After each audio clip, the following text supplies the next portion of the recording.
اللہ کے نبی نے فرمایا جب شرم و حیا کسی کے اندر سے نکل جاتی ہے تو اس کا جو دل چاہے وہ کر سکتا ہے، جب شرم و حیا نہیں تو جو دل چاہے کرے۔ اب اس کے اوپر کوئی چیز نہیں رہ گئی جب شرم و حیا ہی نہیں رہی۔ اللہ کے نبی چیخ کر کہتے ہیں ان اول ما یرفع عن حاذل امتی الحیاء والامانۃ، ہماری امت سے سب سے پہلے جو چیز اٹھائی جائے گی وہ حیا ہے، شرم میں سب سے پہلے یہ دور کر دی جائے گی۔ آج شرم و حیا بک چکی ہے، نیلام ہو چکی ہے، شرم و حیا نام کی کوئی چیز نہیں رہ گئی ہے، شرم و حیا نام کی کوئی چیز آج باقی نہیں رہ گئی ہے۔ آج لڑکے اور لڑکیاں ایک ساتھ گفتگو کرتے ہوئے، سائیکل چلاتے ہوئے، باتیں کرتے ہوئے جا رہے ہیں، یہ شرم و حیا نام کی کوئی چیز نہیں رہ گئی ہے۔ وہ ایک دور تھا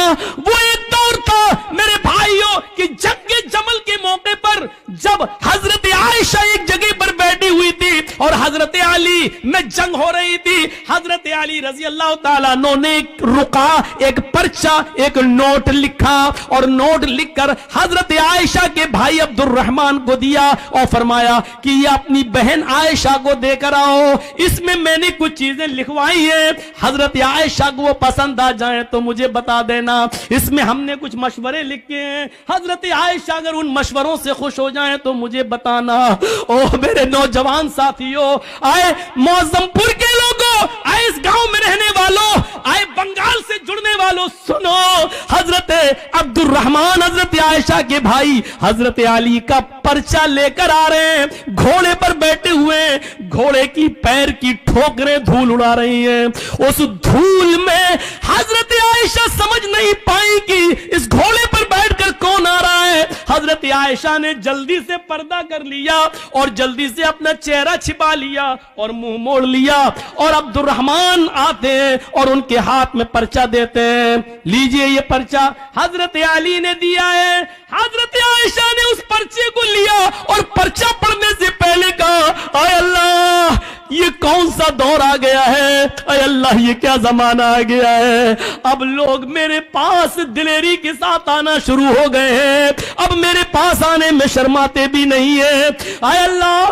یہ کیا دیکھ رہی ہوں میں کہ لوگ اب بالکل نڈر ہو گئے اور لوگ میرے پاس برجستہ آنے لگے ہیں، پہلے آواز دیتے تھے، اپنا نام بتاتے تھے، سب کچھ کہتے تھے، اس کے بعد میرے پاس آتے تھے، اے اللہ اب لوگوں میں اتنی جرات اور بے باکی ہو گئی ہے، اتنی نڈرتا آ گئی ہے کہ اب ڈائریکٹ ہم سے پاس آ گئے اور ہم سے باتیں کرنے لگے۔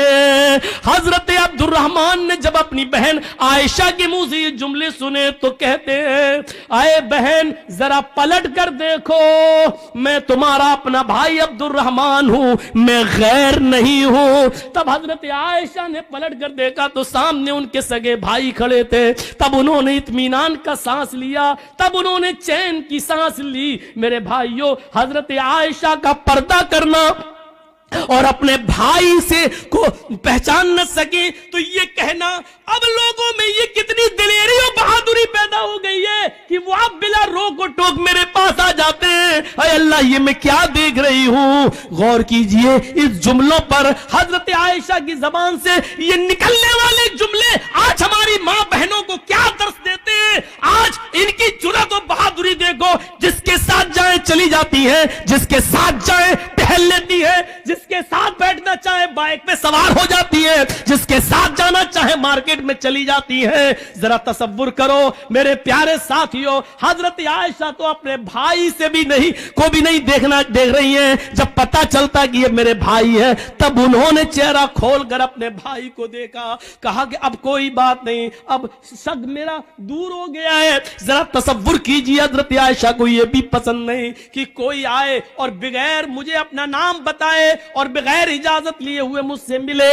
میری ماں بہنوں ہمیں سوچنا پڑے گا کہ یہ سب کیا ہے اور آج ہم کس دلدل میں گھسے ہوئے ہیں۔ ترقی اس کو نہیں کہا جا سکتا ہے جس کو ہم ترقی کا نام دے رہے ہیں، یہ ترقی نہیں ہے جس کو ہم ترقی کہہ رہے ہیں۔ ترقی آپ کو کرنا ہے تو 1400 سال پیچھے کی طرف آپ کو جانا پڑے گا۔ میری بہنوں برا مت ماننا،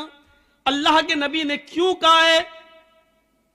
النساء حبالۃ الشیطان، عورتیں یہ شیطان کی رسیاں ہیں۔ جہاں اللہ کے نبی صلی اللہ علیہ وسلم نے تمہیں شیطان کی رسی کہا ہے، وہاں یہ بھی فرمایا ہے الدنیا کلھا متاع وخیر متاع الدنیا المرأۃ الصالحہ، دنیا ساری کی ساری فائدہ حاصل کرنے کی چیز ہے، اور سب سے بہترین پونجی، سب سے بہترین فائدہ حاصل کرنے کی چیز جس سے فائدہ اٹھایا جائے وہ نیک عورت ہے۔